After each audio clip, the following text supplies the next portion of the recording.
दर्शकों, एक हनुमान जी का पुजारी है जिसका नाम है महंत अमित आचार्य। ये महंत अमित आचार्य झाड़ फूंक करके भोले भाले भक्तों को ठगने वाला अज्ञानी महंत। देखिए परमात्मा कबीर जी के बारे में और जगत उद्धारक संत रामपाल जी महाराज के विषय में कैसी अनाप शनाप बकवास करके वीडियो बना रहा है। आइए पहले आपको इसकी ये वीडियो दिखाते हैं। चलो भाई कबीर के भक्तों, तुम्हें एक कबीर की हम चौपाई सुनाते हैं, जरा सुनो इसको जरा, और फिर उसके बाद इस चौपाई का विश्लेषण करेंगे। आप भी बड़े प्रसन्न हो जाएंगे। कबीर अपनी चौपाई में कहते हैं, कबीर कुत्ता राम का मोतिया मेरा नाव, गले राम की जेवड़ी जित खेचे तित जाऊं। अर्थात कबीर कहते हैं कि मैं राम का कुत्ता हूं और मेरा नाम मोतिया है। मेरे गले में राम की जंजीर पड़ी हुई है और मैं उधर ही चला जाता हूं जिधर वो ले जाता है। प्रेम के ऐसे बंधन में मौज ही मौज है। एक तरफ तो कबीर महाराज ये कह रहे हैं कि मैं निराकार राम की उपासना करता हूं, तो निराकार भगवान का कुत्ता कहां से पैदा हो गया, जरा हमें ये बता दो भाई जरा। तो सबसे पहले तो मैं ये बताऊंगा, ये नशेड़ी था कबीर, ये भांग की गोलियां खाता था, ये जुलाहा था। मुसलमान जुलाहे जो है रात भर जो है काम करते थे वो कपड़े उपड़े बनाने के, तो ये भांग की गोलियां खाता था। तो ये भांग की गोली में इसे कुछ पता ही नहीं होता था कि ये बोल क्या रहा, लिख क्या रहा है। ये लिखना नहीं आता था, लिखवाता तो इसका कोई और था, साथ में लिखना नहीं आता था। तो ये कहता मैं कुत्ता राम का। तो भाई कौन से राम की उपासना करते हो तुम? क्योंकि निराकार जो राम है उनका तो कोई कुत्ता नहीं होता, तो तुम किस राम के कुत्ते हो, पहले इतना डिस्क्राइब कर दो। दर्शकों, आपने देखा कि कैसे ये महंत अमित आचार्य परमेश्वर कबीर जी के बारे में जहर उगल रहा है। जिस कबीर साहिब जी के ज्ञान, दोहों और साखियों पर पूरा अध्यात्म टिका है, उस परम अक्षर ब्रह्म को ये पापी व्यक्ति नशेड़ी बता रहा है। दर्शकों, जिस प्रकार रामचरितमानस को तुलसीदास जी ने रामचंद्र जी के जीवन काल के लाखों वर्ष बाद अपनी दिव्य दृष्टि से विक्रमी संवत 1631 अर्थात सन 1574 में लिखा, जो संपूर्ण हिंदू समाज को आज मान्य है, ठीक इसी प्रकार कबीर परमात्मा ने स्वयं 1398 ईस्वी से 1518 ईस्वी तक सूक्ष्म वेद अर्थात कबीर सागर को श्री धर्मदास जी से लिपिबद्ध करवाया। जिस प्रकार रामचरितमानस संत तुलसीदास जी के द्वारा लिखा व बोला गया है, इसी प्रकार कबीर सागर भी स्वयं कबीर साहिब जी द्वारा बोला गया है। जितना प्रमाणित रामचरितमानस है, उतना ही प्रमाणित और सत्य है कबीर सागर। आइए आपको कबीर सागर से ही प्रमाण दिखाते हैं कि हनुमान जी ने त्रेता युग में मुनींद्र रूप में आए कबीर परमात्मा से दीक्षा प्राप्त की और उनके भक्त बने। शायद ये प्रमाण देखने के बाद इस अज्ञानी महंत अमित आचार्य जी की आंखें खुल जाएं कि जिसको तुम अनपढ़ और नशेड़ी बता रहे हो, वो आपके इष्ट के भी इष्ट हैं। दर्शकों, कबीर सागर के बोध सागर में हनुमान बोध नाम के इस अध्याय में मुनींद्र रूप में आए कबीर परमात्मा और हनुमान जी का संवाद है। ये है कबीर सागर के बोध सागर का हनुमान बोध अध्याय, जिसके पृष्ठ संख्या 131 पर हनुमान चौपाई में हनुमान जी त्रेता युग में मुनींद्र रूप में आए कबीर परमात्मा से कहते हैं कि अहो स्वामी, मैं सब विधि जानी, तुम ही समर्थ तुम ही ज्ञानी, कहा अस्तुति तुम्हारी की जय, अमृत बचन सुनी हम भीजे, सब संदेह मिटायो मोरा, जन्म जन्म का मिटचो झकझोरा, सुख सागर अमर घर चीन्हा, भले सद्गुरु मोहि दर्शन दीन्हा। इस पूरे संवाद को हम आपको एक एनिमेशन वीडियो के माध्यम से दर्शा रहे हैं, देखिए। आज आपको हनुमान जी की एक अनसुनी कथा के बारे में बताते हैं। ये कहानी उस समय की है जब हनुमान जी लंका से सीता जी से कंगन लेकर वापस आ रहे थे। उनके वापस आते समय पूर्ण परमेश्वर ने उनके लिए एक लीला की। हनुमान जी को थकान और भूख प्यास सता रही थी।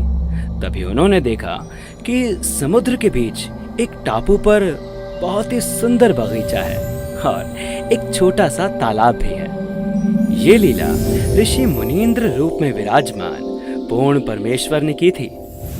हनुमान जी उस सुंदर बगीचे को देखकर सोचते हैं कि चलो स्नान भी कर लूंगा और कुछ देर आराम भी कर लूंगा।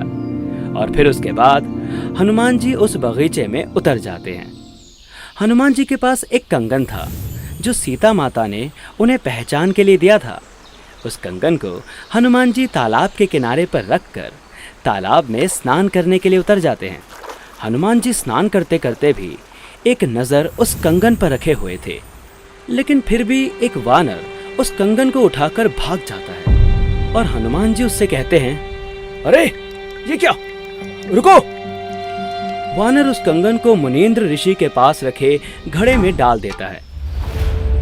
हे राम, चलो यहां से तो निकाल लूंगा, अगर ये वानर कंगन को समुद्र में डाल देता तो नाश हो जाता। हनुमान जी जैसे ही घड़े के करीब जाते हैं और घड़े से कंगन निकालने के लिए हाथ बढ़ाते हैं तो देखकर चौंक जाते हैं। हाँ, ये क्या, इसमें तो बहुत सारे कंगन पड़े हैं। जो कंगन मैं लेकर आया था वो कंगन कौन सा है? प्रणाम हो महात्मा जी, किसी बंदर ने मेरा कंगन आपके इस घड़े में डाल दिया है।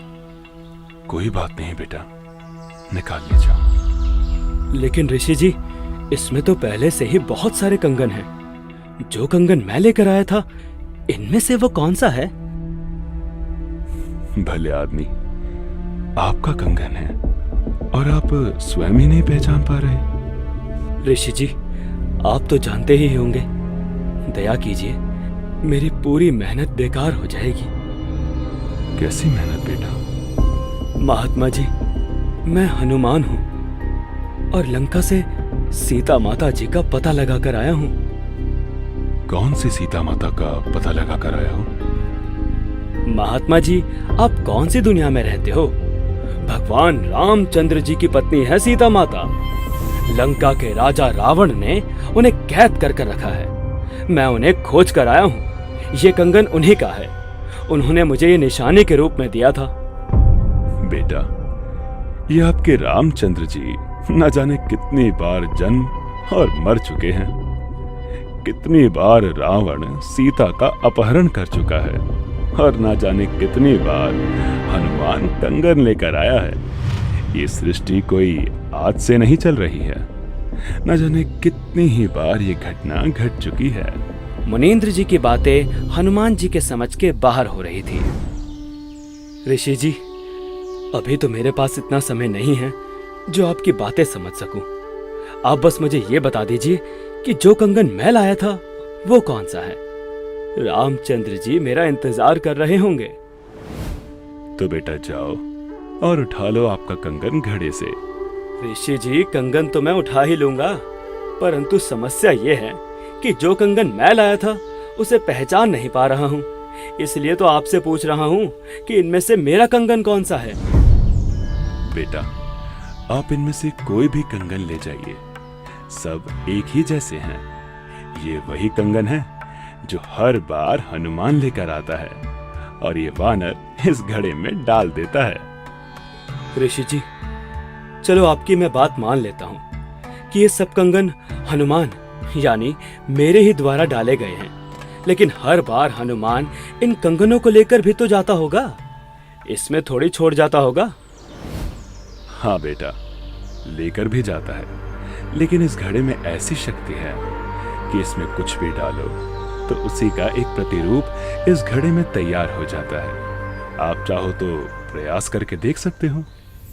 इतना सुनकर हनुमान जी ने पास रखी एक कटोरी उठाई और उस घड़े में डाल दी। कटोरी उस घड़े में डालते ही उस कटोरी का प्रतिरूप घड़े में बन गया। देखकर हनुमान जी को बहुत आश्चर्य हुआ और ऋषि जी की बात कुछ सच लगने लगी। लेकिन सोचा कि अभी तो चलता हूँ, बाद में कभी बात करेंगे। हे ऋषि जी, आप कौन हैं? आपका नाम क्या है? मेरा नाम मुनींद्र ऋषि है। इसके बाद हनुमान जी उस घड़े में से एक कंगन उठा लेते हैं और श्री रामचंद्र जी के पास जाने के लिए छलांग लगा देते हैं। थोड़े समय बाद श्री रामचंद्र जी का युद्ध रावण के साथ होता है और श्री रामचंद्र जी उसमें जीत जाते हैं और सीता माता को अयोध्या वापस लेकर लौटते हैं। वनवास पूरा होने के बाद जिस समय श्री रामचंद्र जी का राज तिलक हो रहा था, उस समय माता सीता ने हनुमान जी को अपने गले से निकालकर सबसे कीमती मोतियों की माला दी। माता सीता से मोतियों की माला लेने के बाद हनुमान जी ने उस माला को तोड़ दिया और मोतियों को फोड़ फोड़ कर देखने लगे। हनुमान जी को ये करता देख माता सीता को क्रोध आया और हनुमान जी से वो बोली, हे हनुमान, तूने ये क्या किया जानता है? ये माला कितनी कीमती थी। तू रहा वानर का वानर ही, तू जंगल में ही शोभा देता है। ये सुनकर हनुमान जी को बहुत बुरा लगा और वो मायूस हो गए। माता जी, मुझे इन मोतियों से क्या काम था? मैं तो ये देख रहा था कि यदि इन मोतियों में राम का नाम हो तब तो ये मेरे काम के हैं, वरना ये कंकर मेरे किसी काम के नहीं हैं। सीता जी के इस बर्ताव से हनुमान जी अयोध्या नगरी से चले गए और जंगल में एक पहाड़ी पर जाकर बैठ गए। हनुमान जी को बहुत दुख हुआ कि मैंने क्या नहीं किया इनके लिए, और आज इन्होंने मुझे एक छोटी सी बात पर इतना लताड़ दिया। हनुमान जी के अयोध्या से लौटने के उपरांत कुछ दिन बाद हनुमान जी की भेंट एक साधु से होती है।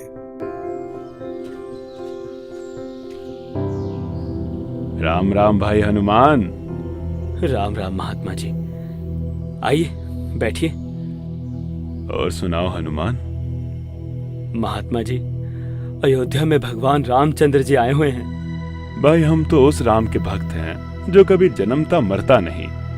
वो कभी माँ के गर्भ से नहीं जन्मता। ये राम जी तो न जाने कितनी बार जन्म और मर चुके हैं। अच्छा, यही बातें मुझे एक मुनींद्र नाम के ऋषि जी भी कह रहे थे।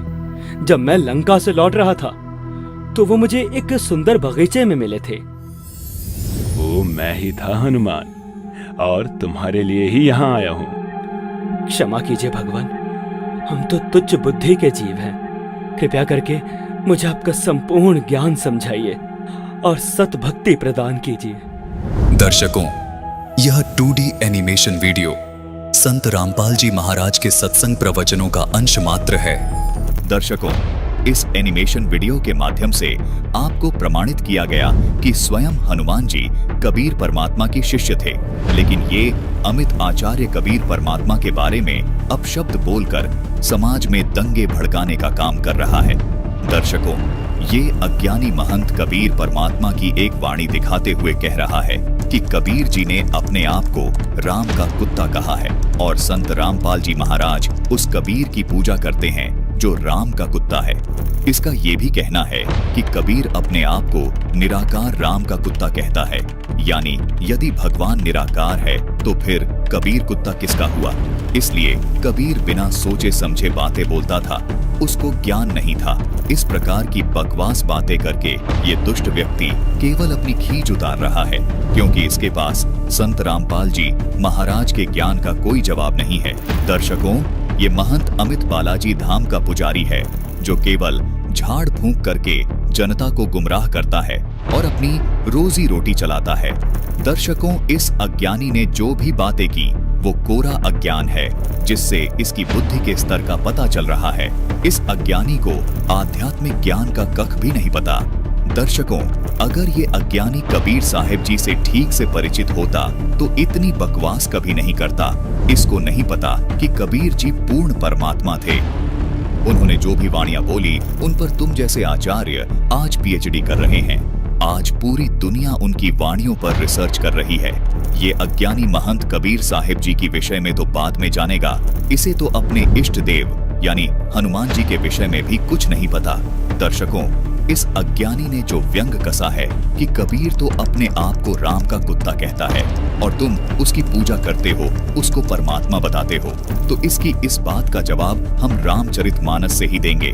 दर्शकों, रामचरितमानस के सुंदरकांड का दोहा नंबर 6 की चौपाई नंबर 3 और 4 तथा दोहा नंबर 7 को विस्तार से देखते हैं।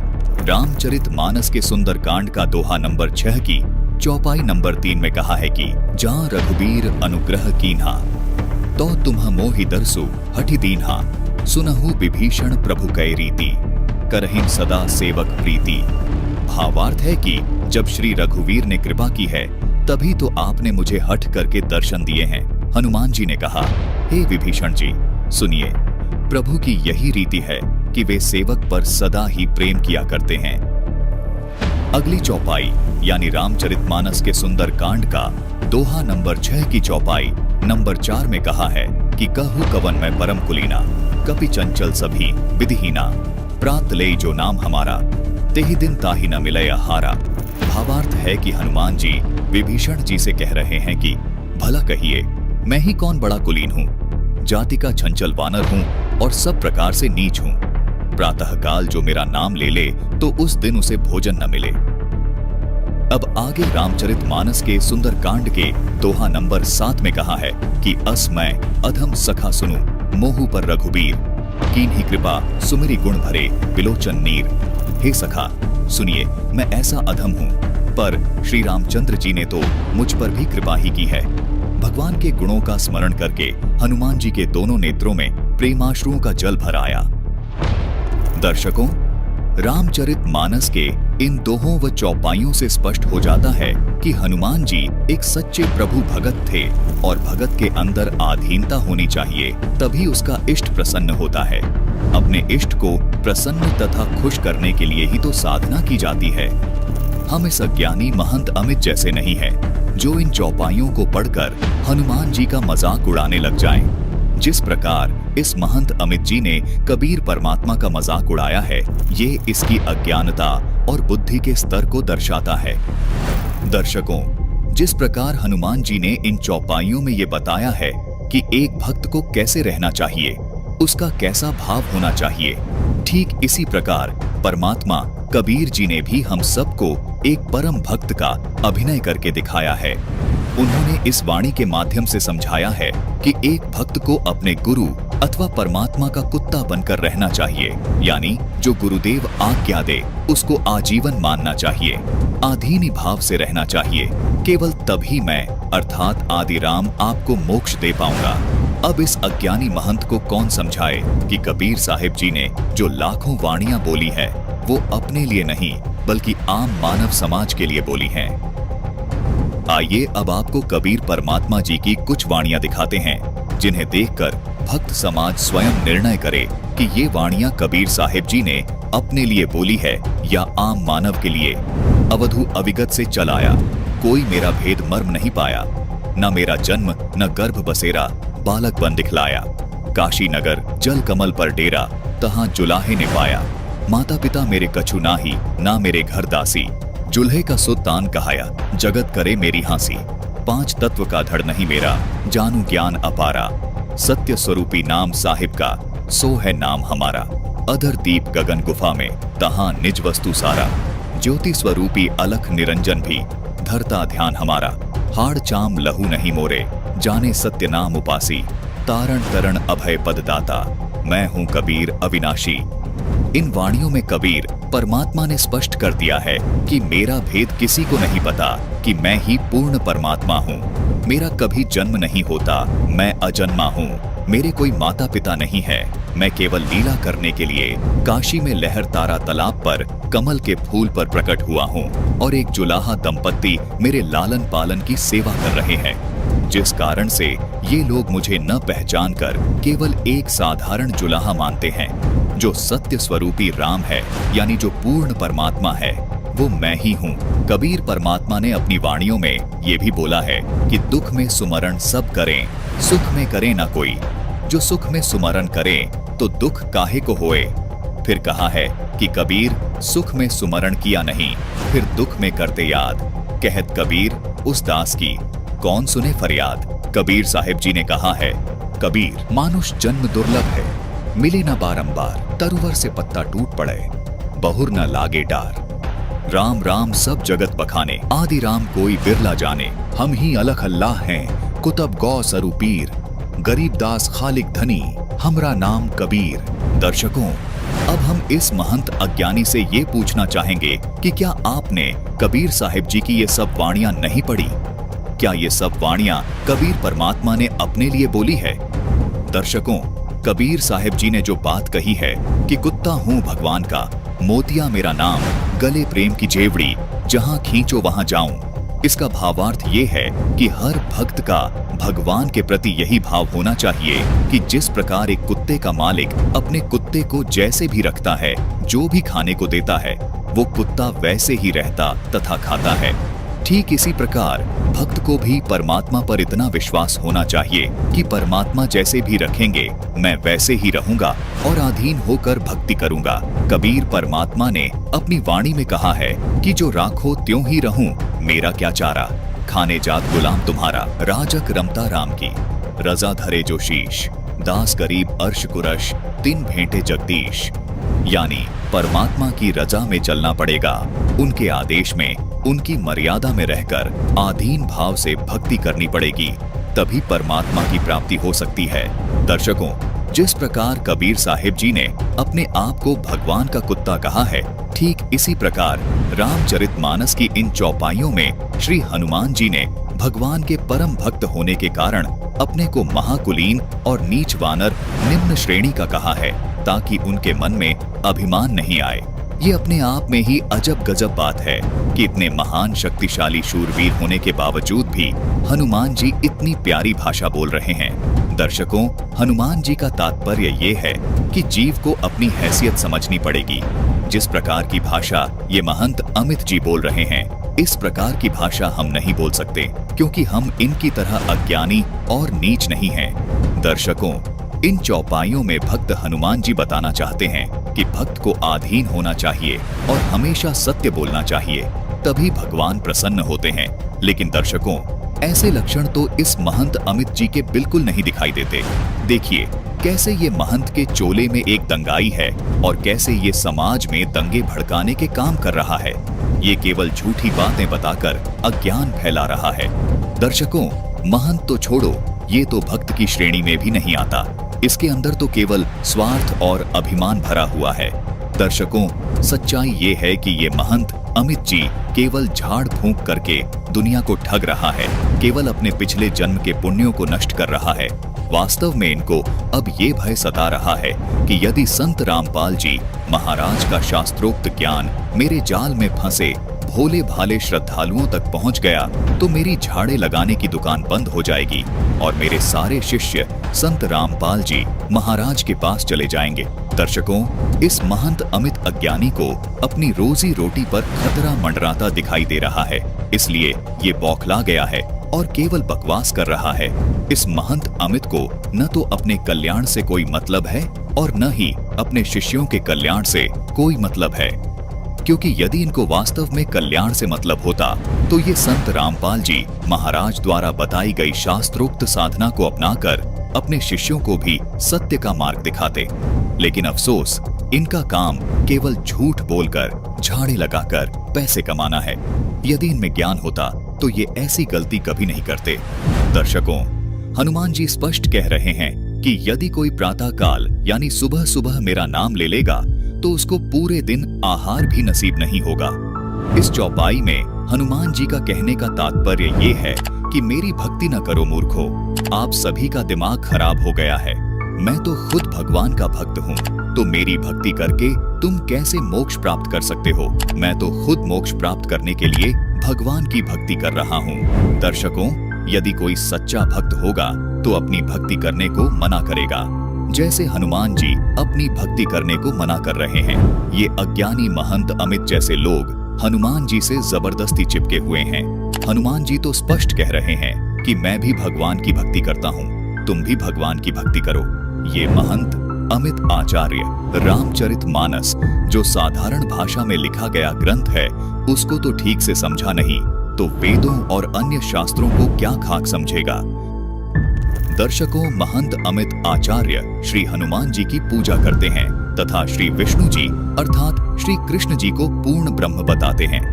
ये महंत अपने ज्ञान का आधार विशेष रूप से श्री संत तुलसीदास जी द्वारा कृत रामचरितमानस को मानते हैं।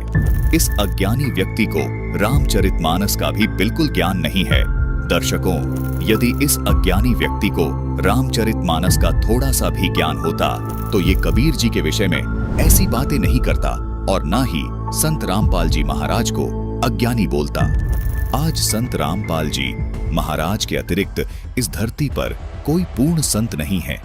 इतना अद्भुत और गूढ़ ज्ञान जो हमारे ही पवित्र शास्त्रों में छुपा था, उसको केवल संत रामपाल जी महाराज ने ही भक्त समाज को बताया और समझाया है। रामचरितमानस की इस चौपाई में बिल्कुल स्पष्ट है कि वेद जिन्हें नेति नेति कहकर निरूपण करते हैं वो आनंद स्वरूप, उपाधि रहित और अनुपम है, जिनके अंश से अनेकों शिव, ब्रह्मा और विष्णु भगवान प्रकट होते हैं। कि वेदों में जिसको पूर्ण परमात्मा बताया गया है वो पूर्ण परमात्मा इतना समर्थ है कि ब्रह्मा, विष्णु और महेश उनके अंश से आत्म रूप में प्रकट हुए हैं। यहाँ स्पष्ट है कि ब्रह्मा, विष्णु और शिव पूर्ण परमात्मा नहीं है। जिसके अंश से ये तीनों देवता उत्पन्न होते हैं वो पूर्ण परमात्मा है। रामचरितमानस में कहा है कि ईश्वर अंश जीव अविनाशी, चेतन अमल सहज सुखरासी, यानी ईश्वर से ही उत्पन्न होने के कारण आत्मा अविनाशी है, यानी आत्मा कभी नहीं मरती। जिस परमेश्वर से जीव आत्मा उत्पन्न हुआ है वह परमेश्वर अविनाशी, चेतन, निर्मल और स्वभाव से सुख की राशि है। लेकिन सब जीवों के शरीर नाश हो जाते हैं, जिसका समर्थन गीता अध्याय 15 श्लोक 16 भी करता है। आत्मा को अविनाशी इसीलिए कहा गया है क्योंकि आत्मा रूप में ब्रह्मा, विष्णु, महेश, दुर्गा व क्षर पुरुष यानी गीता ज्ञान दाता तथा सर्व प्राणियों की उत्पत्ति उसी पूर्ण परमात्मा ने की है। इसलिए रामचरितमानस में लिखा है कि अनेकों ब्रह्मा, विष्णु, महेश उस सच्चिदानंद ब्रह्म से आत्मा रूप में उत्पन्न होते हैं। जिस परमात्मा से सभी प्राणी आत्मा रूप में उत्पन्न हुए हैं उस परमात्मा को गीता अध्याय 15 श्लोक 17 में उत्तम पुरुष कहा गया है। उसी परमात्मा को तीनों लोकों में धारण पोषण करने वाला परमात्मा तथा वास्तव में अविनाशी परमेश्वर कहा गया है। गीता अध्याय 4 श्लोक 5 और 9 में तथा गीता जी अध्याय 2 श्लोक 12 में तथा गीता अध्याय 10 श्लोक 2 में गीता ज्ञान दाता यानी क्षर पुरुष ने अपने आप को नाशवान कहा है तथा स्वीकार किया है कि अर्जुन मेरे और तेरे बहुत जन्म हो चुके हैं, उनको तू नहीं जानता, मैं जानता हूँ। इससे सिद्ध हो जाता है कि क्षर पुरुष यानी गीता ज्ञान दाता जो ब्रह्मा, विष्णु, महेश के स्थूल शरीर का पिता है वो भी अविनाशी नहीं है, उसका शरीर भी नष्ट होता है। अब आपको गीता अध्याय 15 श्लोक 16 से भी स्पष्ट करते हैं। इस श्लोक में कहा है कि दो पुरुष हैं, क्षर पुरुष और अक्षर पुरुष, तथा इनके अंतर्गत सब प्राणियों के शरीर तो नाशवान है, यानी ये सब नष्ट होते हैं, परंतु आत्मा सबकी अविनाशी है। इसलिए ही रामचरितमानस में कहा है कि ईश्वर अंश जीव अविनाशी, चेतन अमल सहज सुखरासी, यानी परमात्मा का अंश होने के कारण आत्मा का कभी नाश नहीं होता। गीता अध्याय 15 श्लोक 17 में पूर्ण परमात्मा को उत्तम पुरुष और अविनाशी इसलिए कहा गया है क्योंकि उत्तम पुरुष यानी पूर्ण परमात्मा का शरीर भी अविनाशी है। इस उत्तम पुरुष को परमात्मा भी इसलिए कहा गया है क्योंकि ये पूर्ण रूप से अविनाशी है, सब आत्माओं का स्वामी है, जिसका शरीर भी कभी नष्ट नहीं होता। इस उत्तम पुरुष के लोक में किसी प्रकार का कोई दुख नहीं है, ये किसी को दुख नहीं देता, सिर्फ सुख ही सुख देता है। इसलिए इसी परमात्मा को रामचरितमानस में सुख की राशि भी कहा है। जिस गीता ज्ञान दाता काल के लोक में हम रह रहे हैं, इस लोक के मालिक को परमात्मा नहीं कहा जा सकता क्योंकि इस काल लोक में कोई सुखी नहीं है। इसलिए पूरी गीता जी में गीता ज्ञान दाता ने अपने को कहीं भी परमात्मा नहीं कहा, केवल उस उत्तम पुरुष को ही परमात्मा तथा अविनाशी परमेश्वर कहा है। दर्शकों, गीता जी में अन्य स्थानों पर जहां भी परमात्मा शब्द से संबोधन किया गया है वो इसी उत्तम पुरुष अर्थात सच्चिदानंद घन ब्रह्म के विषय में बोला गया है। अर्थात पूर्ण परमात्मा का शरीर कभी नष्ट नहीं होता। इसीलिए इस श्लोक में लिखा है कि वो उत्तम पुरुष तो अन्य ही है जो वास्तव में अविनाशी है, उसी को परमात्मा कहा गया है। संत रामपाल जी महाराज सभी को आदि सनातनी भक्ति पर इसलिए दृढ़ कर रहे हैं ताकि हम सब आदि सनातनी भक्ति करके उस उत्तम पुरुष के अविनाशी लोक में चले जाएं, जहां जाने वाली सभी जीवात्माओं को भी अविनाशी शरीर प्राप्त होता है।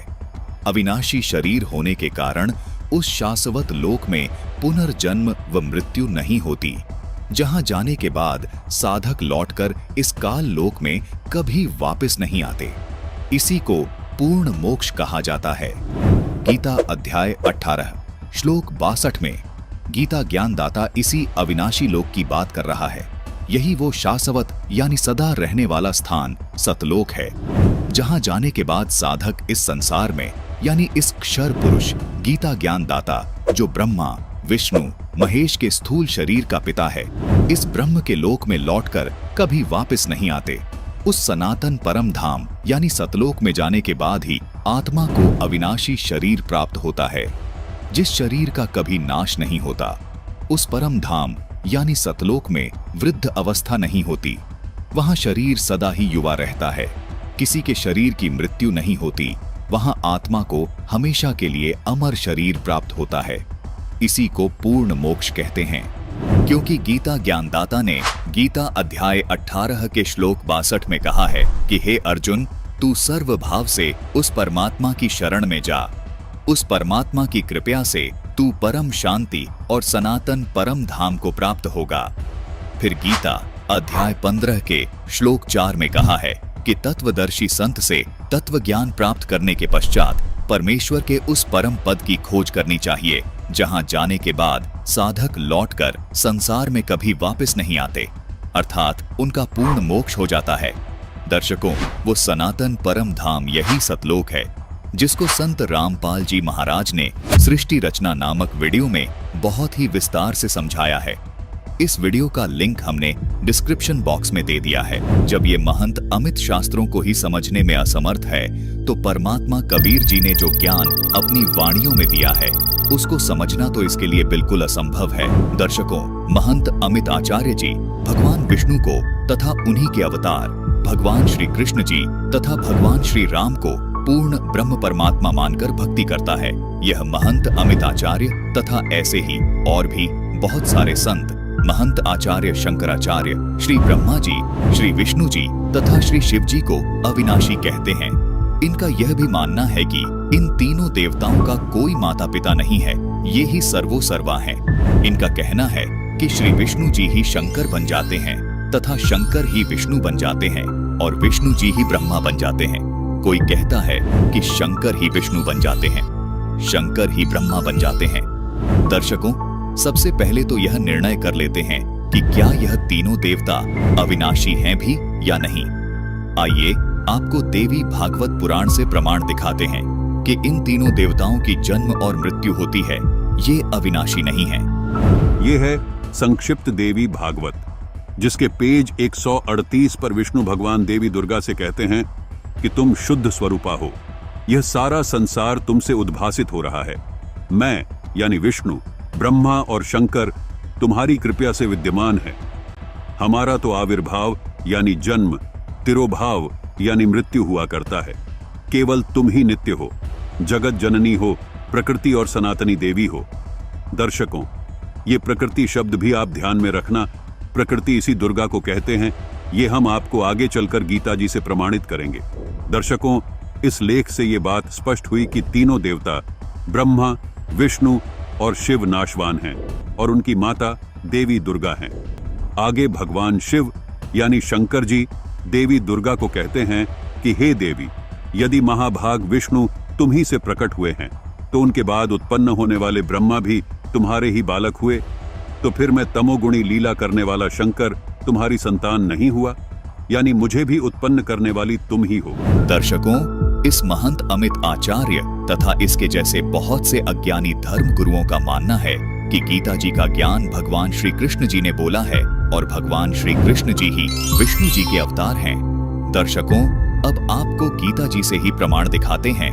गीता अध्याय 2 श्लोक 12 में तथा अध्याय 4 श्लोक 5 और 9 में तथा अध्याय 10 श्लोक 2 में गीता जी बोलने वाला भगवान, जिसको ये श्री कृष्ण जी कह रहे हैं, वो कह रहे हैं कि अर्जुन, तेरे और मेरे बहुत जन्म हो चुके हैं, तू नहीं जानता, मैं जानता हूँ। ऐसा नहीं है कि पहले तुम नहीं जन्मे थे या मैं नहीं जन्मा था, अर्थात ये राजा लोग नहीं जन्मे थे, अर्थात तुम्हारी और मेरी और इन सभी राजाओं की जन्म और मृत्यु होती रहती है। दर्शकों, गीता जी के इन श्लोकों से यह प्रमाणित हो गया कि गीता जी बोलने वाला भगवान, जिसको ये श्री कृष्ण जी मानते हैं, वो स्वयं यह स्वीकार कर रहे हैं कि मेरा जन्म भी होता है और मृत्यु भी होती है, तो यह अमित आचार्य जैसे संत महंत दुनिया को यह कहकर गुमराह क्यों करते हैं कि भगवान श्री कृष्ण जी अर्थात विष्णु जी अविनाशी परमात्मा है। इस महंत अमित आचार्य जी के इष्ट देव श्री कृष्ण जी उर्फ विष्णु जी स्वयं स्वीकार कर रहे हैं कि हमारी जन्म मृत्यु होती है, लेकिन इन देवताओं को अविनाशी बताकर ये अज्ञानी आचार्य दुनिया को गुमराह करने पर लगे हैं। दर्शकों, वास्तविकता तो ये है कि गीता जी का ज्ञान भगवान श्री कृष्ण जी ने दिया ही नहीं, बल्कि गीता जी का ज्ञान भगवान श्री कृष्ण उर्फ विष्णु जी के शरीर में प्रवेश करके इनके पिता ज्योति निरंजन काल ब्रह्म ने बोला। गीता अध्याय 15 श्लोक 16 में इसी काल ब्रह्म को क्षर पुरुष कहा गया है और ये ब्रह्म अपने आप को नाशवान बता रहा है।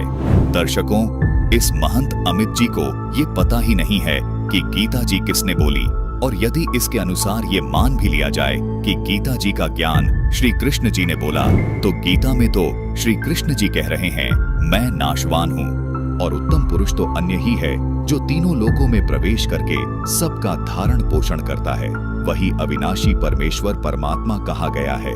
इससे स्पष्ट हो जाता है कि इस महंत अमित अज्ञानी को न तो रामचरित मानस का ज्ञान है, न ही गीता जी का ज्ञान है, न ही पुराणों का ज्ञान है।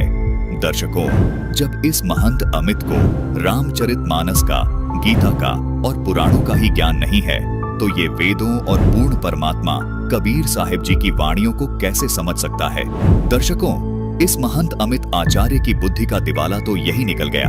अब सवाल उठता है कि यदि ब्रह्मा विष्णु महेश और इनके पिता काल ब्रह्म ज्योति निरंजन की जन्म मृत्यु होती है, तो सबसे बड़ा भगवान अर्थात सबसे बड़ा वो अविनाशी राम अर्थात परमात्मा कौन है? आखिर कौन है सबसे बड़ा भगवान? गीता अध्याय 2 श्लोक 17 में गीता बोलने वाला भगवान कहता है कि वास्तव में अविनाशी तो उसको जान जिसको मारने में कोई भी सक्षम नहीं है और जिससे यह सारा जगत व्याप्त है, यानी जिसने सारी सृष्टि की रचना की है, जो सबका धारण पोषण करता है।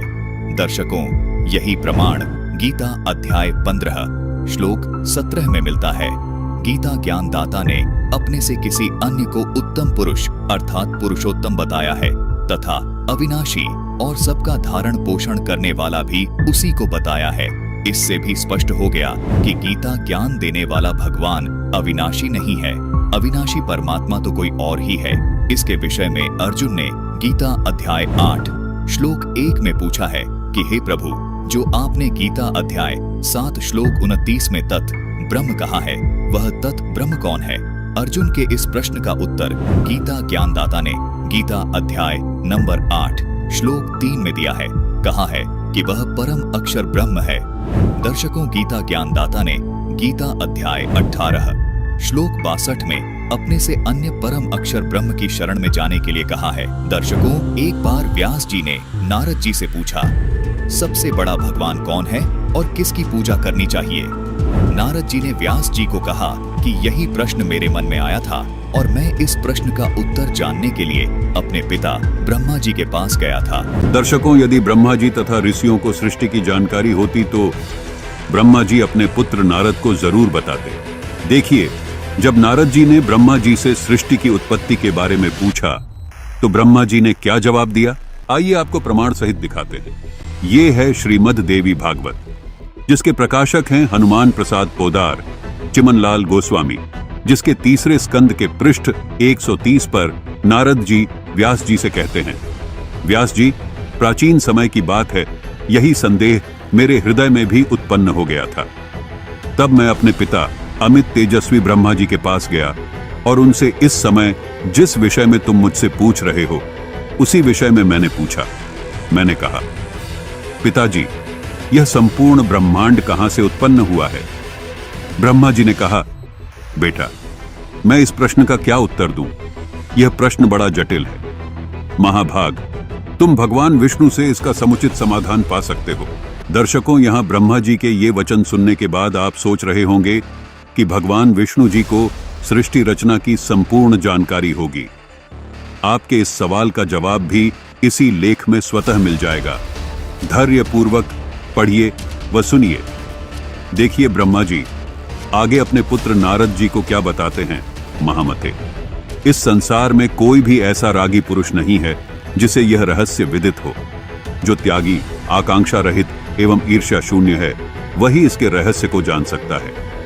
पूर्व काल में सर्वत्र जल ही जल था। स्थावर जंगम जितने प्राणी हैं, इनमें कोई भी नहीं थे। तब कमल से मेरी उत्पत्ति हुई। उस समय मुझे सूर्य, चंद्रमा, वृक्ष तथा पर्वत कोई भी दिखाई नहीं पड़े।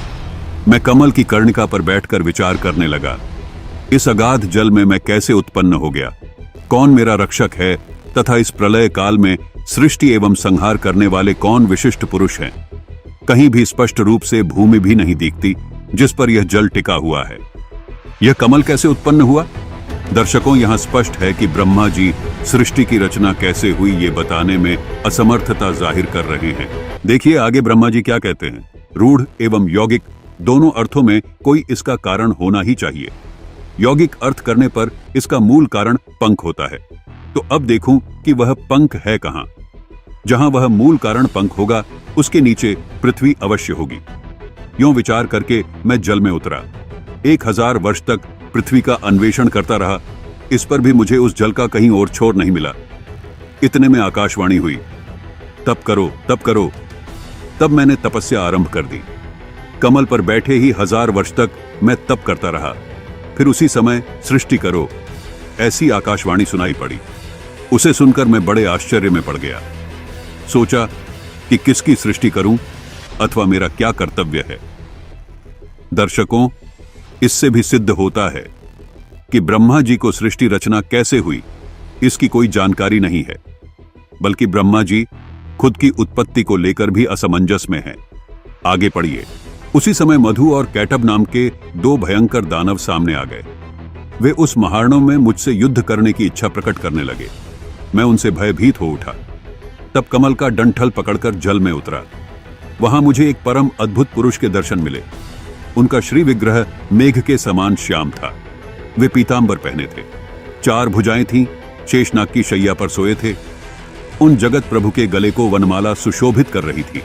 शंख, चक्र, गदा और पद्म, इन 4 आयुधों से वे अनुपम शोभा पा रहे थे। ऐसे शेषशायी भगवान विष्णु का मुझे दर्शन हुआ।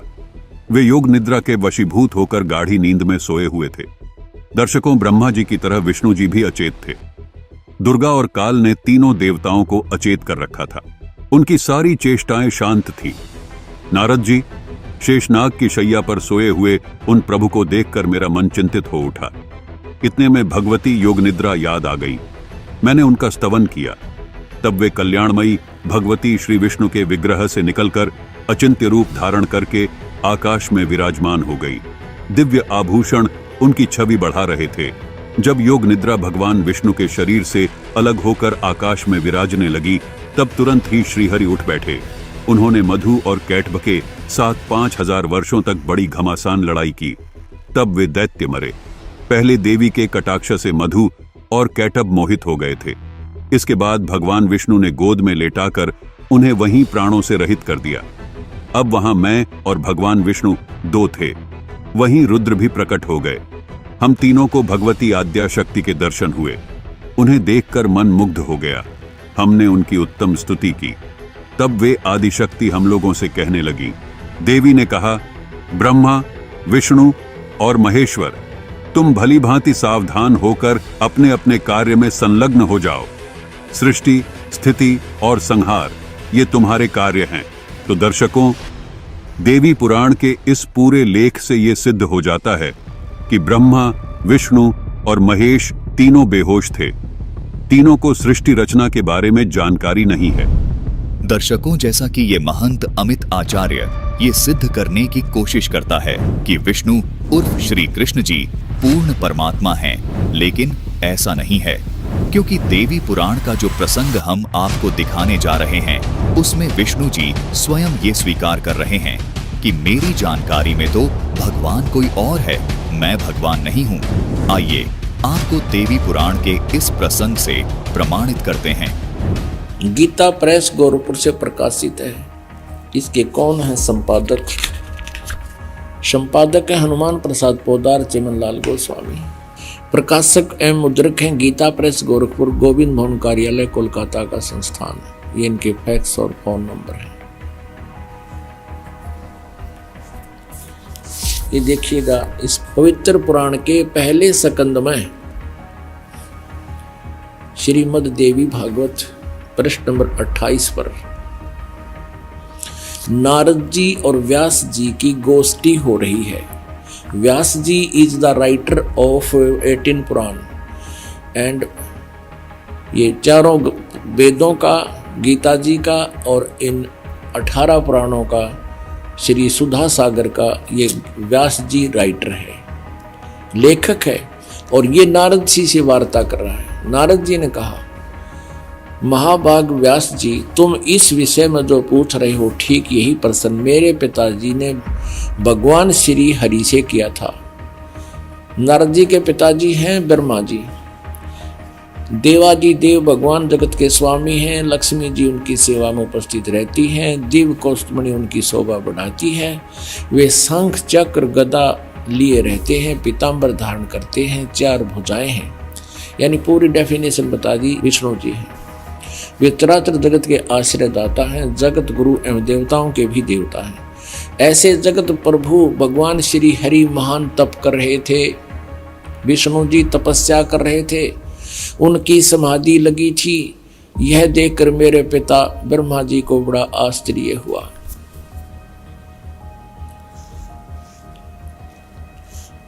अतः उन्होंने उनसे यानी ब्रह्मा जी ने विष्णु जी से जानने की इच्छा प्रकट की। ब्रह्मा जी ने पूछा, प्रभु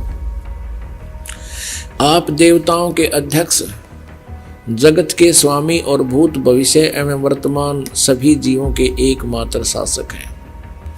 भगवान फिर आप क्यों तपस्या कर रहे हैं और आप किस देवता की आराधना में ध्यान मग्न हैं? मुझे असीम आश्चर्य तो ये हो रहा कि आप देवेश्वर यानी सब देवों के मालिक, सब भगवानों के भगवान, ब्रह्मा जी विष्णु को कह रहा भगवानों के भगवान एवं सारे संसार के शासक होते हुए भी समाधि लगाए बैठे हैं। अब विष्णु जी ने क्या उत्तर दिया?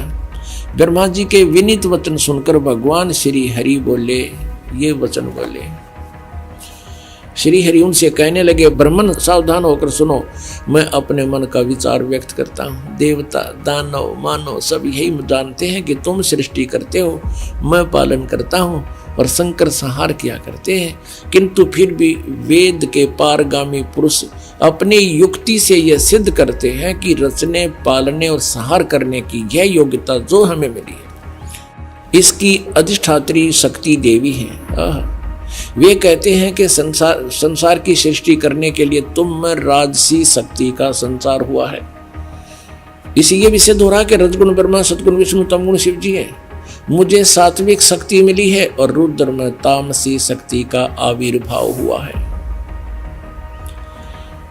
सुवर्त प्रत्यक्ष और परोक्ष दोनों उदाहरण मैं तुम्हारे सामने रखता हूँ, सुनो। यह निश्चित बात है कि उस शक्ति के अधीन होकर ही मैं यानी विष्णु शेष नाग की सैया पर सोता हूँ। सृष्टि करने का अवसर आते ही जाग जाता हूँ। मैं सदा तप करने में लगा रहता हूँ और उस शक्ति के शासन से मैं कभी मुक्त नहीं रह सकता।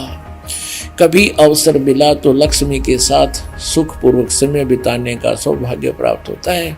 मैं कभी तो दानों के साथ युद्ध करता हूँ। अखिल जगत को यानी सारे जगत को भय पहुंचाने वाले दैत्यों के विकराल शरीरों को शांत करना मेरा परम कर्तव्य हो जाता है। ये भी सिद्ध हो रहा है। परमात्मा कहते कबीर जी, तन दर सुखिया कोई ना देखा, जो देखा सो दुखिया हो। और ब्रह्मा विष्णु महेश्वर दुखिया जिन ये राह चलाई हो। ये कहता मैं सदा तप करने में लगा रहता हूँ और शक्ति के शासन से कभी मुक्त नहीं रह सकता। कभी अवसर मिला तो लक्ष्मी के साथ थोड़ा सा सुखपूर्वक समय व्यतीत करता हूँ और फिर राक्षसों के साथ लट्ठम लट्ठा रहता हूँ, दानों के साथ युद्ध करता रहता हूँ। इनको सुख नाम की चीज नहीं। आप स्वीकार कर रहे हैं भगवान। और अब देखो विष्णु जी कह रहे हैं मुझे सब प्रकार से शक्ति के अधीन होकर रहना पड़ता है, मैं पराधीन हूँ। और उन्हीं भगवती यानी दुर्गा शक्ति को का मैं निरंतर ध्यान किया करता हूँ, उसी की पूजा करता हूँ। ब्रह्मा जी मेरी जानकारी में, मेरे स्पिरिचुअल नॉलेज में इस भगवती शक्ति से बढ़कर दूसरे कोई देवता नहीं। अब आ लिया अंत विष्णु जी के आध्यात्मिक ज्ञान का। नो कह दुर्गा तो ऊपर कोई भगवान को ना, जितनी मन जानकारी है। अपने आत्माओं यदि ये दास ये शब्द कह के छोड़ देता कि ब्रह्मा विष्णु महेश दुर्गा आदि और इन ऋषियों महर्षियों को आध्यात्मिक ज्ञान नहीं था, तो पहली बार जो प्राणी सुने वो उठ कर चला जाने को तो नरी बकवाद करे है। और अब ये प्रमाण देख करके वो पुण्यात्मा जो एकाध आए होंगे, नए भक्त भी बहुत आते हैं, इसलिए दास का उद्देश्य होता है कि पहली कक्षा से लेकर और पीएचडी तक का ज्ञान इसी सामूहिक शिक्षा स्थल यानी सत्संग के माध्यम से देऊं, ताकि ये ज्ञान यज्ञ का लाभ सभी प्राणियों को होए। तो यहाँ ये स्पष्ट हो गया कि विष्णु जी को ज्ञान नहीं, ब्रह्मा ना पर ज्ञान नहीं, विष्णु तो पूछे, नारद ने ज्ञान नहीं और व्यास जी को ज्ञान नहीं। दर्शकों, संत रामपाल जी महाराज ने अपने सत्संग प्रवचनों में बड़े ही सटीक प्रमाणों के साथ ये सिद्ध कर दिया कि भगवान कृष्ण जी उर्फ विष्णु जी खुद ब्रह्मा जी से वार्ता के दौरान ये स्वीकार कर रहे हैं कि हे ब्रह्मा जी, मुझे तो सब प्रकार से देवी दुर्गा के अधीन रहना पड़ता है। मेरी जानकारी में देवी दुर्गा से ऊपर कोई भगवान नहीं है। इससे सिद्ध होता है कि भगवान विष्णु जी उर्फ कृष्ण जी पूर्ण परमात्मा नहीं है। तो अब सवाल ये है कि क्या देवी दुर्गा जी सर्व सृष्टि की रचनाहार हैं? क्या देवी दुर्गा जी ही पूर्ण परमात्मा है? क्या देवी दुर्गा से ऊपर कोई भगवान नहीं है? आइए इन सब सवालों के जवाब संत रामपाल जी महाराज से जानते हैं। और आगे देखिए तो दुर्गा क्या कहती है। विष्णु जी तो कहते मैं दुर्गा से ऊपर कोई भगवान ना मानता, ना मन पता। और अब दुर्गा क्या कहती है, दुर्गा जी क्या कहती है, देखिएगा 7वें सकंद में 562 पृष्ठ पर 7वां सकंद, वही श्रीमद् देवी भागवत, ये वही पुराण है। अब यहाँ देखिएगा 7वां सकंद और 562 पृष्ठ। देवी जो है दुर्गा हिमालय राजा को ज्ञान दे रही है। देवी द्वारा हिमालय को ज्ञानोपदेश, ब्रह्म स्वरूप का वर्णन यानी ब्रह्म के बारे में जानकारी दे रही है। श्री देवी कहने लगी पर्वतराज, ये पहले तो अपने बारे में बताती है, फिर अब अपनी को भी रिजेक्ट करती है, कहती है उस ब्रह्म का क्या स्वरूप है यह बतलाया जाता है, जो प्रकाश रूप, सबके अत्यंत समीप में स्थित, हृदय रूप गुहा में सचित होने के कारण गुहाचर नाम से प्रसिद्ध और महान पद अर्थात परम प्राप्य है। वह समस्त प्रजा के ज्ञान से परे है, अर्थात किसी की बुद्धि में आने वाला नहीं है, यह तुम जानो। जो परम प्रकाश रूप है, जो सूक्ष्म से भी अत्यंत सूक्ष्म है, जिसमें संपूर्ण लोक और उन लोकों में निवास करने वाले प्राणी स्थित हैं, वही यह अक्षर ब्रह्म। अब देखना, वही सबके प्राण है, वही सबकी वाणी है और वही सबके मन है। वह यह परम सत्य अमृत अविनाशी तत्व है, सौम्य। उस वेदने योग्य लक्ष्य का तुम वेदन करो, मन लगाकर उसमें तन में हो जाओ। अब हम थोड़ा सा यहीं से ले लेते हैं। उस एकमात्र परमात्मा को ही जाने, दूसरी सब बातों को छोड़ दे। यही अमृत रूप परमात्मा के पास पहुंचाने वाला पुल है। संसार समुद्र से पार होकर अमृत स्वरूप परमात्मा को प्राप्त करने का ये सुलभ साधन है। इस आत्मा का ओम के जप के साथ ध्यान करो। इस अज्ञान में अंधकार से सर्वथा परे और संसार समुद्र से उस पार जो ब्रह्म है उसको पा जाओगे, तुम्हारा कल्याण। इसने स्पष्ट कर दिया, अपनी पूजा को भी कह दिया मत करो, मेरी पूजा भी एकमात्र परमात्मा को ही जाने, दूसरी सब बातों को छोड़ दे। उसका ओम नाम है और ब्रह्म, ओम नाम के जाप से ब्रह्म प्राप्ति उद्देश्य रखो। ब्रह्म की जाप करो, ब्रह्म का जाप करो। और वो कहाँ रहता है? वह यह सब का आत्मा ब्रह्म, ब्रह्म लोक रूप दिव्य आकाश में स्थित है। अब क्लियर कर दिया दुर्गा ने कि केवल ब्रह्म की पूजा करो, उसका ओम जाप है, वो ब्रह्म लोक में रहता है। अपने आत्मा दुर्गा जी ने, देवी ने, जो इन ब्रह्मा विष्णु महेश से सुप्रीम है, इन्होंने इन ब्रह्मा विष्णु महेश नारद व्यास के सब के ज्ञान को रिजेक्ट कर दिया। दर्शकों, संत रामपाल जी महाराज ने एक बार फिर ये प्रमाण सहित सिद्ध किया कि देवी दुर्गा जी भी सर्वशक्तिमान नहीं हैं। देवी दुर्गा जी ने देवी भागवत पुराण स्कंद 7 में हिमालय को ज्ञान देते हुए स्पष्ट किया कि सबकी आत्माओं का स्वामी ब्रह्म है, उससे ऊपर कोई शक्ति नहीं है, उसका केवल एक ओम नाम है।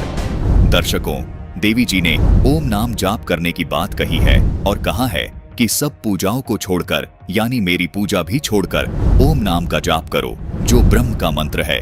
यानी देवी दुर्गा कह रही है कि मुझसे ऊपर भी भगवान है जो ब्रह्म है। तो आइए देखते हैं कि गीता जी इस विषय में क्या कहती है। गीता अध्याय 8 श्लोक 13 में गीता बोलने वाला प्रभु कहता है, अर्थात यह ब्रह्म कहता है कि मुझ ब्रह्म का केवल ये एक ओम नाम है।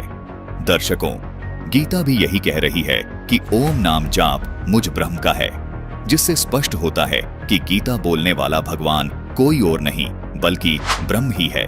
क्योंकि यदि गीता ज्ञान देने वाला भगवान कृष्ण जी होते तो यहाँ गीता में ब्रह्म की जगह कृष्ण लिखा होता। यहाँ लिखा होता कि मुझ कृष्ण का ये केवल एक ओम नाम है।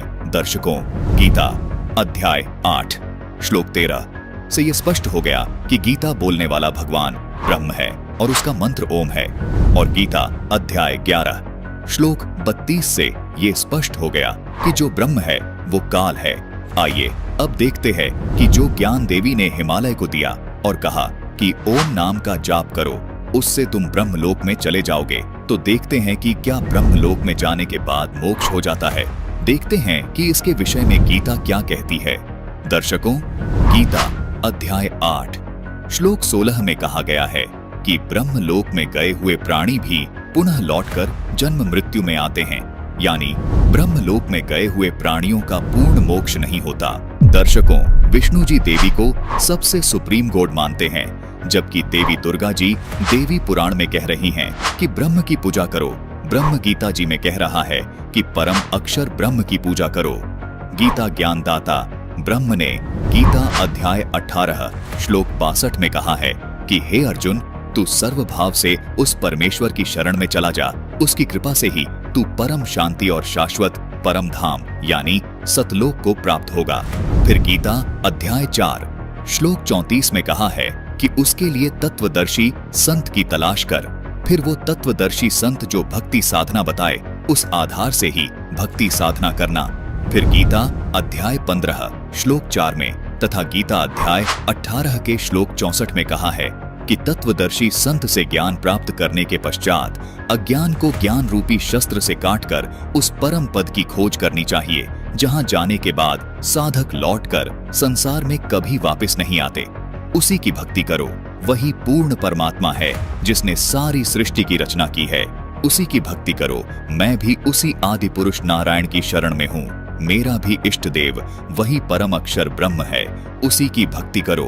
दर्शकों, इस श्लोक में अनुवादकर्ता ने इष्ट का अर्थ प्रिय किया है, जबकि इसी गीता अध्याय 18 के श्लोक 70 में इष्ट का अर्थ पूजित किया है, अर्थात पूज्य देव। यहाँ गीता अध्याय 18 के श्लोक 64 में भी इष्ट का अर्थ पूज्य देव ही है, जिसमें गीता ज्ञानदाता कह रहा है कि मेरा भी पूज्य देव वही परम अक्षर ब्रह्म है।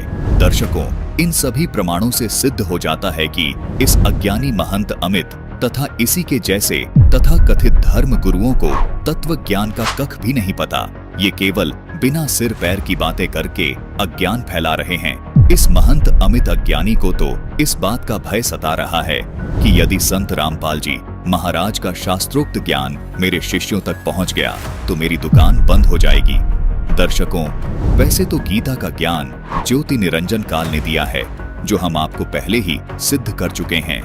लेकिन यदि एक बार फिर हम ये मान लें कि गीता का ज्ञान श्री कृष्ण जी ने दिया है, तो कृष्ण जी तो गीता अध्याय 18 श्लोक 62 में तथा गीता अध्याय 15 श्लोक 4 में अपने से किसी अन्य भगवान की शरण में जाने को कह रहे हैं। दर्शकों, गीता अध्याय 15 श्लोक 17 तथा गीता अध्याय 8 श्लोक 3, 8, 9 और 10 में तो कृष्ण जी खुद कह रहे हैं कि वो उत्तम पुरुष यानी सबसे बड़ा परमात्मा तो अन्य ही है। वही परमात्मा सबका धारण पोषण करने वाला अविनाशी परमात्मा है, तो ये सब जानने के बाद भी क्या कृष्ण जी को पूर्ण परमात्मा के रूप में पूजना सही है? यदि गीता जी में ही श्री कृष्ण जी कह रहे हैं कि मैं किसी अन्य पूर्ण परमात्मा की शरण में हूँ, तो यहाँ पर कृष्ण जी का पूर्ण परमात्मा रूप में क्या अस्तित्व रहा? दर्शकों, श्री कृष्ण उर्फ विष्णु जी केवल 3 लोक के प्रभु हैं। संत रामपाल जी महाराज ने आज तक कभी भी ये नहीं कहा कि श्री कृष्ण उर्फ विष्णु जी का भक्ति मार्ग में कोई योगदान नहीं है, बल्कि संत रामपाल जी महाराज तो अपने शिष्यों को जो प्रथम दीक्षा देते हैं, उनमें इन्हीं पंचदेवों की साधना के मंत्र देते हैं। संत रामपाल जी महाराज तो अपने सत्संग प्रवचनों में बार बार कहते हैं कि तीनों देवा कमल दल बसें, ब्रह्मा विष्णु महेश, प्रथम इनकी वंदना, फिर सुन सतगुरु उपदेश।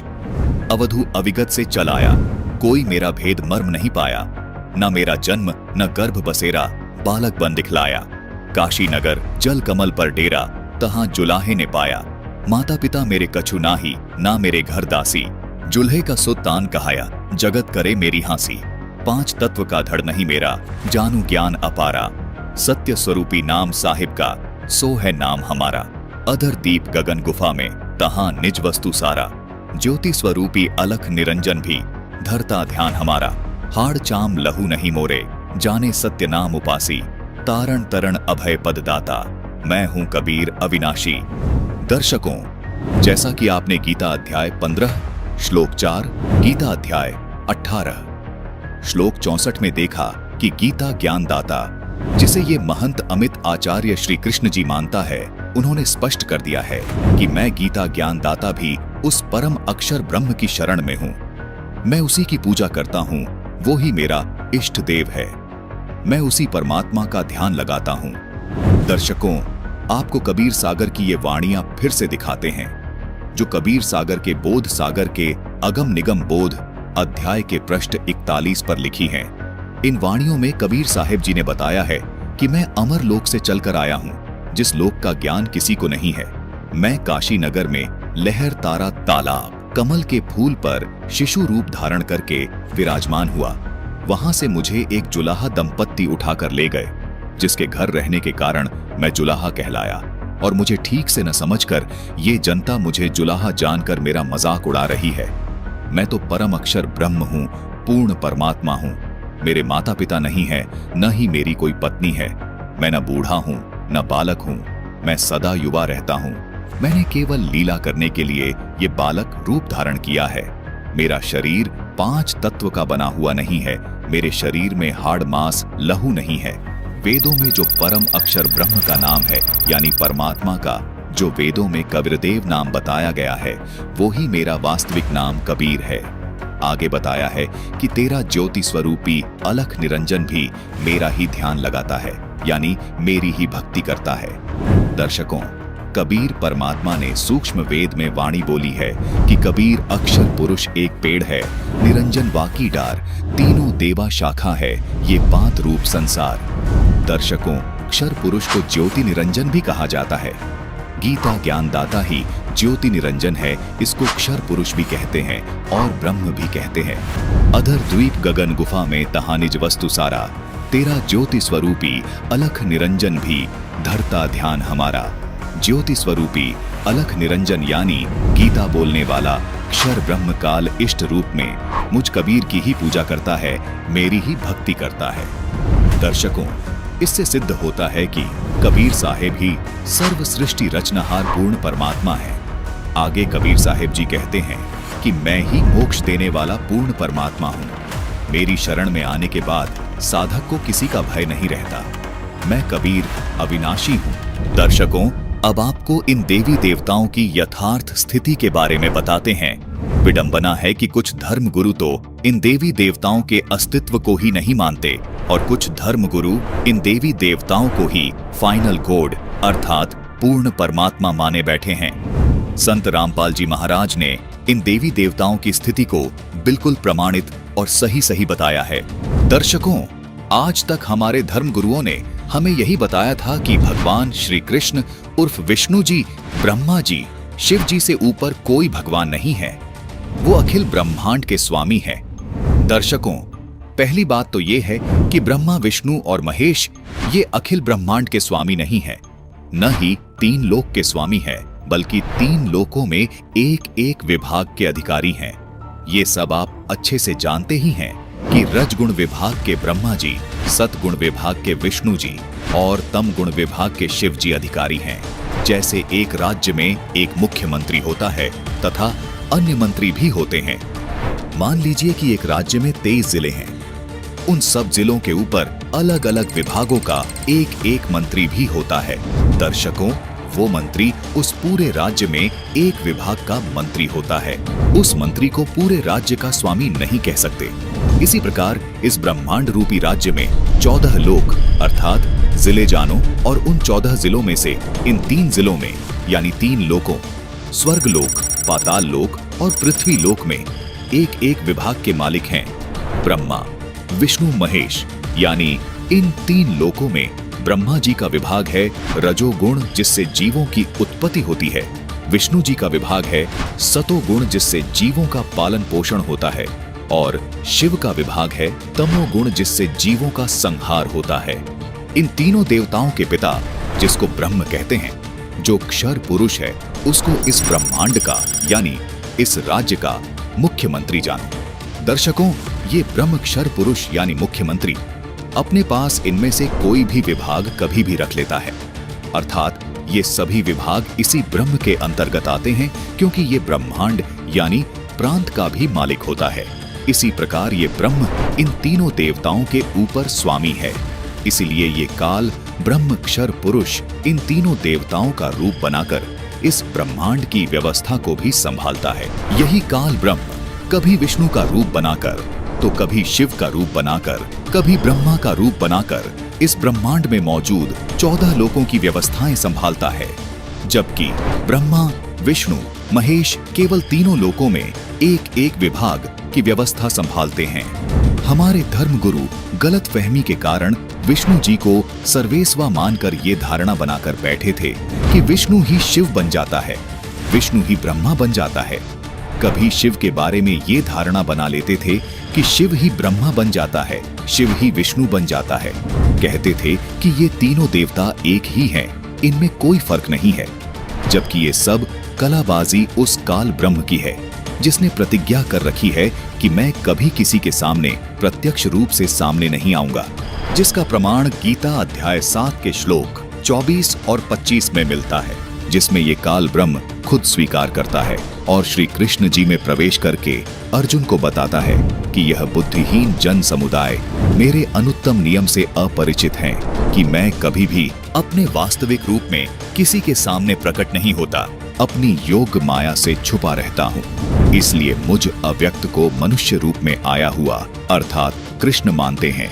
अपने इस अनुत्तम नियम के कारण ही ये अपने पुत्रों का रूप बनाकर इन 14 लोकों में सब कार्य करता है। काल ब्रह्म ने अव्यक्त रहने की प्रतिज्ञा कब और क्यों की, ये तत्व ज्ञान केवल संत रामपाल जी महाराज ने ही प्रमाणित करके बताया है। कृपया संत रामपाल जी महाराज द्वारा बताई गई संपूर्ण सृष्टि रचना की इस वीडियो को अवश्य देखिए, जिसका लिंक हमने डिस्क्रिप्शन बॉक्स में दे दिया है। जैसे मुख्यमंत्री किसी विभाग के कार्य की फाइल पर जब हस्ताक्षर करते हैं, यानी किसी विभाग का कार्य खुद करने जाते हैं, तो उस समय मंत्री की हैसियत से हस्ताक्षर करते हैं, जबकि होते वो मुख्यमंत्री ही हैं, लेकिन उस समय वो उस विभाग का कार्य देख रहे होते हैं। इसी प्रकार जब इस ब्रह्म को ब्रह्मा, विष्णु या शिव के स्तर का कार्य खुद करना होता है, तो इनका रूप बनाकर वहां प्रकट हो जाता है। इसके बाद आता है अक्षर पुरुष, जिसको उप प्रधानमंत्री के समान जानो। उसके बाद आते हैं सबसे ऊपर वाले पद पर परम अक्षर ब्रह्म, उनको प्रधानमंत्री जानो। वो सब प्रांतों का स्वामी है और किसी भी राज्य के किसी भी जिले में हस्तक्षेप कर सकता है, अर्थात सब राज्यों का यानी सब लोगों पर ऑल ओवर कंट्रोलर होता है। अगर कोई एक विभाग के मंत्री को प्रधानमंत्री बताए तो ये उसकी नासमझी है। यदि कोई ये कहे कि प्रांत का मंत्री कोई मायने नहीं रखता, तो वो भी महामूर्ख है। इसलिए संत रामपाल जी महाराज इन सभी देवी देवताओं से लेकर परम अक्षर ब्रह्म तक की स्थिति को अच्छे से जानते हुए कभी किसी देवता का अर्थात किसी मंत्री का अनादर नहीं करते और न ही किसी मंत्री को प्रधानमंत्री बताकर अर्थात ब्रह्मा विष्णु महेश को पूर्ण परमात्मा बताकर उस प्रधानमंत्री यानी पूर्ण परमात्मा का अनादर करते हैं। ऐसी गलती सिर्फ वो लोग कर सकते हैं जिनको ये तत्व ज्ञान नहीं है। दर्शकों, आपसे पुनः निवेदन है कि इन सभी देवी देवताओं की और पूर्ण परमात्मा की संपूर्ण जानकारी प्राप्त करने के लिए डिस्क्रिप्शन बॉक्स में दिए गए लिंक पर क्लिक करके संपूर्ण सृष्टि रचना वीडियो को अवश्य देखिए। दर्शकों, आप संत रामपाल जी महाराज के प्रवचनों पर न सही लेकिन अपने पवित्र शास्त्रों को कदापि अनदेखा नहीं कर सकते। ये सभी गूढ़ रहस्य संत रामपाल जी महाराज ने हमारे पवित्र शास्त्रों से ही बताए हैं। दर्शकों, संत रामपाल जी महाराज जिस भी देवी देवता की जितनी शक्ति है सिर्फ उतनी ही बताते हैं। अन्य धर्म गुरुओं की तरह अपनी दुकान चलाने के लिए झूठ नहीं बोलते। संत रामपाल जी महाराज बिल्कुल सत्य ज्ञान देते हैं जो हमारे शास्त्रों में लिखा है। ये तीनों देव ब्रह्मा विष्णु महेश तो अपना खुद का कर्म भी नहीं काट सकते, तो भक्त का तो कहां से काटेंगे। दर्शकों, आपको इन्हीं के जीवन से उदाहरण देकर समझाते हैं। जैसे श्री विष्णु जी को नारद जी ने श्राप दे दिया था कि जिस तरह मैं स्त्री के वियोग में रो रहा हूं, तू भी इसी प्रकार स्त्री के वियोग में एक पूरा जीवन रोएगा। इसी कारण श्री विष्णु जी को श्री रामचंद्र रूप में जन्म लेना पड़ा और पूरा जीवन पत्नी के वियोग में रहना पड़ा। श्री रामचंद्र जी ने बाली को पेड़ की ओट लेकर मारा था, उसका बदला भी उनको श्री कृष्ण रूप में आकर चुकाना पड़ा। यानी जिस प्रकार भगवान राम रूप में आए श्री विष्णु जी ने बाली को तीर मारकर मृत्यु के घाट उतारा था, उसी प्रकार कृष्ण रूप में आए भगवान विष्णु जी की भी मृत्यु पैर में तीर लगने से ही हुई और श्री रामचंद्र जी ने भी अपना जीवन सरयू नदी में जल समाधि लेकर समाप्त किया। इन सब बातों से स्पष्ट हो जाता है कि ये तीनों देव यानी ब्रह्मा विष्णु महेश न तो अविनाशी हैं और न ही ये सबके धारण पोषण करने वाले हैं। ये तो जन्मते और मरते हैं। केवल एक कबीर परमात्मा ही हैं जो अजन्मे है और अविनाशी हैं। केवल कबीर परमात्मा ही हैं जो सहशरीर आते हैं और सहशरीर ही चले जाते हैं। उनके जन्म और मृत्यु का कहीं भी कोई प्रमाण नहीं है। ये अमित जैसे अज्ञानी केवल सुनी सुनाई बातों के आधार से ही फिजूल की बातें बनाते हैं। दर्शकों, संत रामपाल जी महाराज अपनी तरफ से कोई भी बात नहीं कहते, केवल शास्त्रों में जो बताया गया है वो ही बताते हैं। दर्शकों, सच तो ये है कि इस अज्ञानी महंत अमित को केवल अपनी दुकान यानी झाड़ फूंक का धंधा बंद होने का डर सता रहा है, जिस कारण से ये बौखला गया है। इन्हें भक्ति और भगवान से कोई लेना देना नहीं है। ये केवल अज्ञान फैलाकर अपनी रोजी रोटी को कायम रखना चाहता है। लेकिन अब इनकी ये दाल नहीं गलेगी, क्योंकि जनता अब शिक्षित है। सबके सामने इनकी पोल खुल चुकी है। ये केवल शास्त्र विरुद्ध साधना करवा के अपने अज्ञान को फैलाकर दुनिया का नाश करना चाहता है। दूसरी ओर संत रामपाल जी महाराज शास्त्रोक्त सत्य भक्ति प्रदान करके दुनिया का उद्धार करना चाहते हैं। संत रामपाल जी महाराज का मिशन है कि 2032 तक पूरे विश्व में सत्य सनातन धर्म स्थापित हो, ताकि पूरे मानव समाज का कल्याण हो सके। दर्शकों, संत रामपाल जी महाराज द्वारा बताई गई आदि सनातनी पूजा की साधना में ही इतनी अजब गजब शक्ति है जो पूरी मानव जाति के लिए वरदान साबित हो रही है। दर्शकों, जिन लोगों के अनुभव आपको सुनाने जा रहे हैं उन लोगों के लिए असली संकट मोचक कोई और नहीं बल्कि संत रामपाल जी महाराज ही हैं, जिसकी एक झलक आपके सामने पेश करने जा रहे हैं। वीडियो को अंत तक जरूर देखिएगा। दर्शकों, आपको विश्वास दिलाने के लिए कुछ जीते जागते प्रमाण पेश कर रहे हैं जिन्होंने संत रामपाल जी महाराज द्वारा बताई गई शास्त्र अनुकूल भक्ति की और परमेश्वर ने उनकी मृत्यु को भी टाल दिया। दोस्तों, आज तक सिर्फ हमने सुना था कि परमेश्वर अंधे को आंख, कोढ़ी को काया, निर्धन को माया और बांझ को पुत्र दे देता है। दोस्तों, ऐसे ऐसे एक नहीं, दो नहीं, बल्कि हजारों प्रमाण हैं जो संत रामपाल जी महाराज के अनुयायियों के जीवन में आप देख सकते हैं। देखिए कैसे एक मुर्दा बच्चा जीवित हुआ। तभी ऐसा हो गया। तो बगजी मैं बहुत दुखी हो गया था। घर में पहले मेरा विरोध करते थे घर वाले कि तू कैसे संत की शरण में चला गया, ऐसा हो गया ऐसा हो गया। तो वो बच्चे की लाश लेकर मैं गया जी, गांव का डॉक्टर है, उसके पास गया। उसको मेरा भाई ज़्यादा कहने लग गया कि तू उसके पास ले चल, तो मैं घर से वहाँ ले गया जी उसको। डॉक्टर ने चेक किया जी उसको और कहता कि इसको घर में ले जा, इसमें श्वास नहीं है। और मैं घर में आते आते ऐसे रखा बच्चे को, तो मैंने गुरुजी से अरदास लगाई घर में ही जी। और मैंने कहा कि हे परमात्मा, जब आप मेरी आयु बढ़ा सकते हो, मेरे रोग, ये कैंसर तक का रोग ठीक कर सकते हो मालिक, इसकी भी रक्षा करो दाता, इसकी भी आयु बढ़ाओ। हे परमात्मा, मेरे सतगुरुदेव ने तेरी दया करी मेरे पर। मैं कुछ इतने लाभ दिए मैं बता नहीं सकता आपको, इतने लाभ दिए मेरे को इस भगवान के। मैं धन्यवाद करता हूँ इस भगवान का। मेरे बच्चे की आयु बढ़ाई, उसी तरह हम जिंदा हो गया जी। गांव के सामने सभी देख रहे, जितने मेरे को गालियां देते थे उस ग्राम में, वो कहने लगे कि आपके संत में बहुत शक्ति है, वो पूर्ण संत है। आज मेरे गुरुजी की कोई निंदा नहीं करता मेरे गांव में।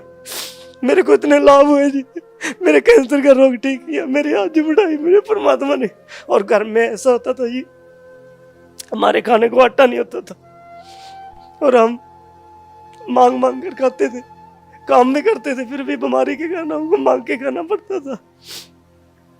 जब से मैंने नाम लिया, जब डॉक्टर ने दे दिया था जवाब, तो फिर देखिए कैसे ठीक हुआ इस श्रद्धालु का कैंसर।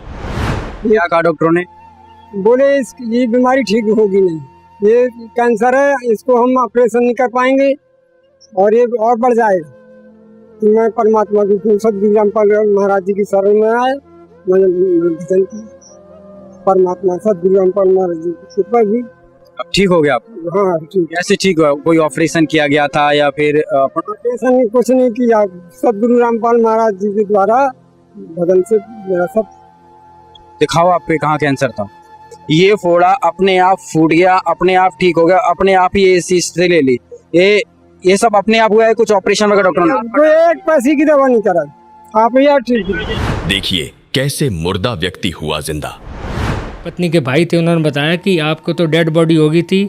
जिस समय डेड बॉडी, उस समय पूरे हॉस्पिटल में मतलब ये विषय का रहा कि वो ख़त्म हो चुका, और हर जगह मतलब ये बता दिया गया कुलवंत दास जी मृत घोषित हो गए। मेरे घर में भी आना जाना रोना धोना हो गया था।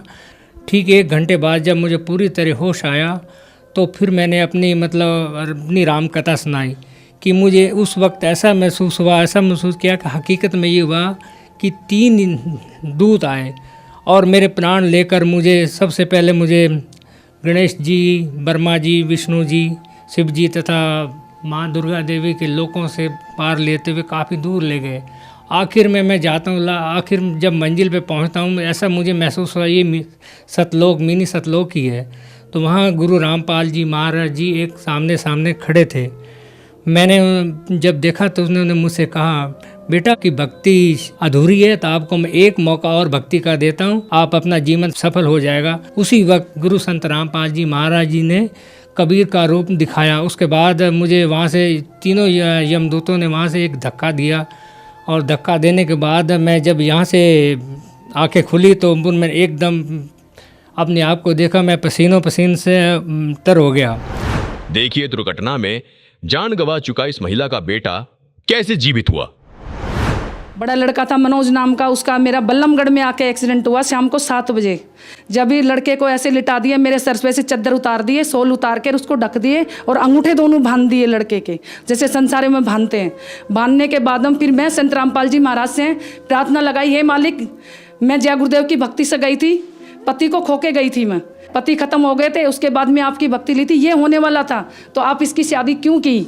फिर बहू ने फ़ोन मिलाया कि आप कहाँ पे हो? मैं बोली हम ठीक हैं, हम कहाँ पे नहीं हैं, तू घबराए मत। तो बहू बोली नहीं, कुछ ना कुछ बात तो हो गई है, मेरे को क्यों छुपा रहे हो मेरे से, मेरे वीडियो कॉलिंग पे बात करवाओ। जब मैं गुरुजी को प्रार्थना लगाई झोली फसार के कि मालिक ये क्या होने होता, गुरुजी वहीं पे प्रकट हो गए, संत रामपाल जी महाराज प्रकट होके और लड़के को सोते हुए को आशीर्वाद दे के उठाए। फिर उसके बाद मेरे को आशीर्वाद दिया गुरुजी ने आया। फिर उसकी सास आई हॉस्टल के अंदर, बोली अपने गुरु को नहीं छोड़ेगी? मैं बोली मैं नहीं छोड़ूंगी गुरु को, मैं सबको छोड़ दूंगी, गुरु को नहीं छोड़ूंगी। गुरु के पीछे तो संत रामपाल जी महाराज के पीछे तो आज ये बेटा जिंदा है, नहीं तो मेरे बेटे को रात को ही मैं खो देती, आज मट्टी लग जाओ। डॉक्टरों ने जैसे देख लिया और कोई बिल्कुल जीरो रिपोर्ट, नब्ज नाड़ी कुछ भी नहीं है। तो उसके बाद में सुमरन जैसे संत रामपाल जी महाराज से अर्जी लगवाई तो इनको होश आया। तो डॉक्टर भी एकदम से अचंभित रह गए कि ये क्या चमत्कार है, एक तो रिपोर्ट 0-0 बता रही है और एक इनको आधे घंटे में ही होश आ गया, ये तो बहुत बड़ा चमत्कार है। तो चमत्कार को देख के सारे डॉक्टर सारे अचंभित रह गए कि ये तो कोई बहुत बड़ा चमत्कार है, ये संत रामपाल जी महाराज का चमत्कार है जो कि हम सतभक्ति करते हैं। और इन्होंने जीवन दान दिया, एक मौत के मुंह में से निकाला इनको रुपेश दास जी को। क्या नाम है बहन जी आपका? कमला दासी है जी। मेरे घर वाले को 2014 में 10 अक्टूबर को पैरालाइज का अटैक पड़ गया था, बिल्कुल ख़त्म हो गए थे। काटे तो बेटे के याद आई कि सतलोक आश्रम फ़ोन मिलाऊं। जब फ़ोन मिला तो किसी भगत ने फ़ोन उठाया वहाँ से, उन्होंने कहा बेटे ने मेरे ने रोते रोते बड़े बेटे ने, ये भगत जी बात करा दो परमात्मा से, मेरे पापा ख़त्म हो चुके हैं पैरालाइज का अटैक पड़ के। तो भगत जी परमात्मा से बात कराई, परमात्मा ने कहा बेटे बंदी छोड़, दया करेंगे, दंडवत करके अमृत जल और प्रसाद दे दे। तो भगत जी मालिक ने इतनी दया करी, संत रामपाल महाराज जी ने, इतने बेटे का फ़ोन भी नहीं कटा। इतने तो मेरे घर वाले ने यूँ कह दिया बेटे मैं बाथरूम करने जाऊँगा। बाथरूम करके भगत जी गली में टहल के आया, गली से टहल के घूम घाम के फिर घर में आया। परमात्मा ने इतनी दया करी, हमारे पूरे घर में रोआ राहट मच गया था, ख़त्म हो चुके थे, बिल्कुल एक मिट्टी पड़ी थी घर में। इतनी दया करी मालिक ने, मैं आपसे बता नहीं सकते, हमारा सारा कुनबा रोआ राहट मच गया था घर में। उसके बाद भगत जी सुबह गए सतलोक आश्रम, तो परमात्मा दर्शन देने आते हैं, सर पे हाथ रख के कहते हैं कौन मरा है? अभी नहीं मरा है, भक्ति कर बेटे दब के। उसके बाद सर जी आपको क्या बताऊं, इतनी दूर बेटा खड़ा था, उससे कहा भक्ति कर बेटे कौन मरा तेरा बाप। जो 3 हार्ट अटैक हो चुके थे उससे पहले तो डॉक्टरों ने ये कहता था इतने जिएंगे, इतने ये दवाइयाँ खाते रहेंगे। आज 7 साल होने को है भगत जी, सारी दवाइयाँ छुट्टी हुई उनकी, 4 बार पैरालाइज हो लिया, 3 हार्ट अटैक, 7 अटैक कम नहीं होते भगत जी।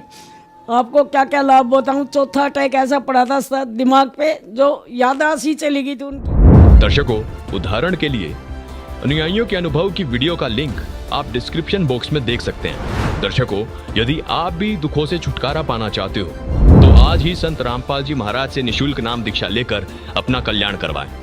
अधिक जानकारी के लिए डाउनलोड करें संत रामपाल जी महाराज ऐप। दर्शकों, ये वीडियो संत रामपाल जी महाराज के शास्त्रोक्त ज्ञान और उनके सत्संग प्रवचनों का अंश मात्र है। अधिक जानकारी के लिए संत रामपाल जी महाराज ऐप जरूर डाउनलोड करें। धन्यवाद।